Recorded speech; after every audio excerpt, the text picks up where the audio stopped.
Yesterday, we saw the extraordinary news that Labour MSs had written to Keir Starmer accusing him and his Westminster government of ignoring Welsh democracy, the Senedd and devolution.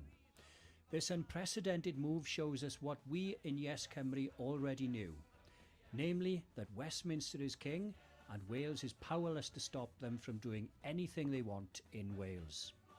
In their letter, the Labour MSs themselves stated, "Wales needs and deserves to be treated as an equal part of the UK."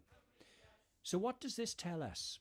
It tells us very clearly that Wales is not and never has been an equal partner in this so-called union of the UK. Wales has masters, not partners, and those masters are in Westminster. It's time we broke free of their control and let the people of Wales make the decisions for Wales. It's time for independence.